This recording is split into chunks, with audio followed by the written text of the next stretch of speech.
Hey guys, all right, so we're gonna keep on going with Ivy and Bean. It is day 3. So we are going to start with our word sort. And we know that this week in Ivy and Bean, we're talking about the vowel I. So when an I is short, it says its sound of I, like in the word pig. Listen to the sounds. P, I, G, pig. The I is short and it's saying its sound of I. Now, if you are talking about a long I, now the I is saying its name of I. Now, this week when we're working, there's an E at the end that's making the I before it say its name. So it's an I and a consonant, so any other letter is not a vowel, and the letter E at the end are long vowels. So in the word dime, if you listen closely, the E is silent, but it's making the I before it say its name. That's how you know it's there. So listen again. D-I-M, dime. 4 letters, D-I-M-E, but 3 sounds. D-I'm, dime. And then we have a pattern, 2 letters that work together to make one sound. It's an R-controlled vowel. Those 2 letters are an I and an R, and they work together, like I said, to make one sound of like in the word bird. Okay. So we have our words up top. We're going to sort it, and I'm going to sing. All right, our first word is think. Think. Think I, think I, think Think I. The letter is I and it says I. The next word is trick. We talk about a trick today in our chapter. Trick. Trick. Trick I, trick I, trick Trick I. The letter is I, Trick I. The letter is I and it says I. Our next word, hide. Hide. Hide. Hide I, hide I, hide Hide I. The letter is I and it says I. Our next word is skirt. Skirt. I, skirt. I, skirt Skirt The pattern is and it's spelled I-R. Next one is side. Side I, side I, side Side I. The letter is I and it says I. All right, we got quick. We're doing this quick. Quick I, quick I, quick Quick I. The letter is I and it says I. Next one, bill. Bill I, bill I, bill Bill I. The letter is I and it says I. All right, next row. First.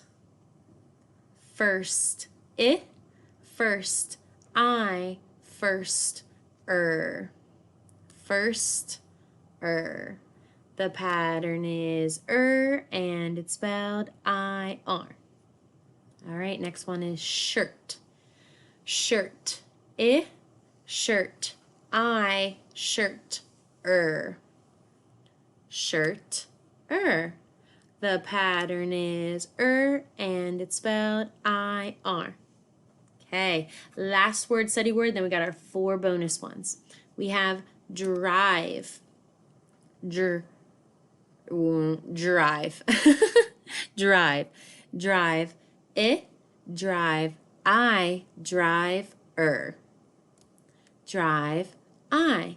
The letter is I and it says I. All right. Whew. After that yawn, still got it. We're going to do refill. If you're all done with something, you want more, you want to refill it. Fill it again.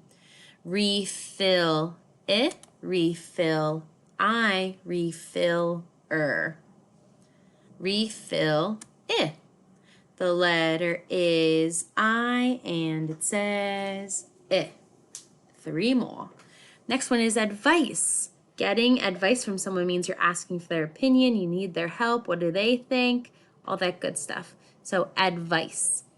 Advice, advice, I, advice, Advice, I. The letter is I, and it says I. 2 more. Ooh, this word, it got me yesterday, got me today. Spider. Spider, spider, I, spider, Tricky, tricky. Now it says but at the end it's ER, so it's not this bird. I-R-E-R and U-R, it's just tricky, tricky. So spider, spider. I see a spider. Spider, where am I going? I. The letter is I, and it says I. Now, skirmish is our extra challenge word because we didn't know what it was 2 days ago. It is a unique battle between a tiny army, but it's also a bonus because it goes in 2 places. Listen again. Ish. Skirmish. Ish. Skirmish. Skirmish, skirmish, I, skirmish, Well, it goes into 2 places, remember? I-R, would go into I-R, but the mish part of skirmish is short, ish, mish. So that goes in 2 spots. I'm leaving it up here, and we could draw a line, boop, to the pig, I, and boop, to the I-R in bird. All right, great. Next, we have a big kid word. Oh, I think I have to move my face. There we go. Big kid word is creative. So creative is an adjective. It's a describing word that means able to make something new with good imagination. I could come up with a creative solution to a problem, and you might come up with a creative way to raise money for our school. Creative means to make something new with a good imagination. I love Fun Friday back in school for this reason, because I feel like you guys can be so creative, and if you're picking purposeful play like the lemonade stand or the Barbies or dress up, whatever section you picked, most of us were being creative during that time, drawing a picture, whatever. It was your free time, and I loved it. I love watching Rowan and Sunny be creative. Just listening to them play is like my favorite thing. So I want you to think. Tell someone around you, whether it's a real person or a stuffed animal, tell someone or something about a creative dessert you would like to make. Now, I am a sucker for chocolate chip cookie dough. My favorite ice cream growing up until my dad stopped buying it because I would just take the spoon and eat the cookie dough on. It was just vanilla ice cream left. So my dessert, my creative dessert would be a humongous Reese's cup, like as big as my face, huge, with a big, like the biggest scoop you got, almost a whole gallon of chocolate chip cookie dough ice cream, drizzled with caramel syrup, and 1 green Sour Patch Kid on top. Doesn't go together, but now I want it all. All right. So our first focus today when we're reading is to think about this. So Bean has a plan to trick her sister Nancy, but it turns into an opportunity to get to know Ivy, and I want to think about how that happens. So for our reading today, we're going to chorally read pages 21 to 27, so it's chapter 3, and that chapter is called The Ghost of Pancake Court. We'll see what that's all about. So we need to open up in our Ivy and Bean book to page 21. And the picture on the very first page is what was just on our first focus. The Ghost of Pancake Court. If you're not ready yet, pause me, go get yourself ready. If you're ready, let's do this. Trying to match your voice with mine. Bean was hiding inside a big round bush in her front yard. The bush was right next to the sidewalk, and it was very scratchy and sticky inside. But Bean needed to be in the bush for her plan to work. Here's how Bean's plan went. She took a $20 bill out of Nancy's purse and taped a long thread to it. She put the $20 bill on the sidewalk. Then she held on to the other, turning page, end of the thread and climbed into the bush. Nancy would be coming home from school soon. She would see the money on the sidewalk. She would bend down to pick it up. Bean would quickly pull the money away, and then Nancy would freak out. Bean could hardly wait. There was only one problem. Nancy didn't come. Bean sat inside the bush for a long time. A branch poked her arm. Leaves fell down her shirt. She itched. She waited. Nothing happened. It was very quiet. Bean was hardly ever this quiet for this long. Because there was nothing else to do, she looked at the house across the street. Really, it wasn't across the street. It was around the corner. Bean loved her street. The first reason was its name, Pancake Court. The second reason was that it ended in a big circle right in front of Bean's house. Her dad called it a cul-de-sac. Bean called it cool. If Bean started riding her bicycle at the end of the block and pedaled really, really hard, she could whiz around the circle, tilting low over the sidewalk like a motorcycle racer. Slam! Bean looked up. She saw Ivy come out onto her front porch and plop down on the top step. Bean squinted at her, so she went like this. Probably with that mouth, too. Ivy looked strange. She wasn't wearing a dress today. She was wearing a black bathrobe with lots of little pieces of paper stuck to it. Weird, thought Bean. She squinted some more. Instead of a big book, Ivy was carrying a stick painted gold. Bean made a face. What a goony costume, she thought. What a dork. Rude. Ivy sat. She didn't do anything. She just sat there all by herself. That was another strange thing about Ivy. She didn't mind being alone. She never played with anyone. Bean played with everyone. Big kids, little kids, all the kids in the neighborhood played with Bean. Even crummy Matt, who was so crummy he threw other kids' toys into the road.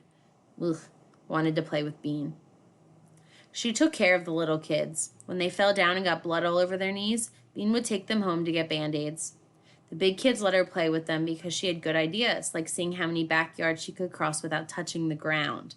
Bean loved big groups of kids playing big games like pirates or hide and seek. Sometimes Bean wished she were an orphan so she could live in an orphanage with 100 other kids. Of course, she didn't tell her mother and father that. Bean watched Ivy alone on her front porch. Wasn't she lonely?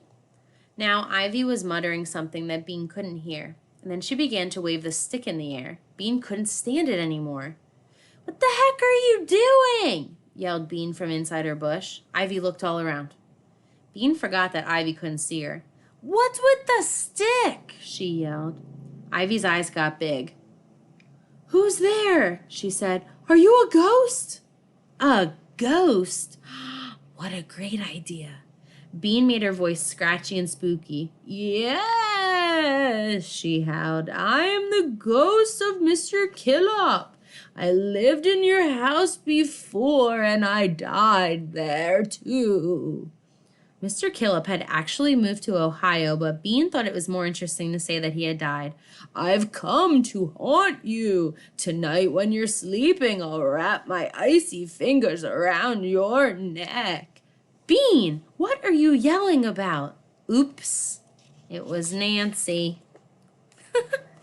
All right, we got some questions, and I have like 45 seconds. So, one question. Why did Bean think her trick would make Nancy freak out? 2, why was their street called Pancake Court? 3, why do you think Bean decided to talk to Ivy? 4, what positive character trait can you use to describe Bean now? And 5, how are Ivy and Bean different? All right, guys, can't wait to hear those answers. Tell somebody in your family.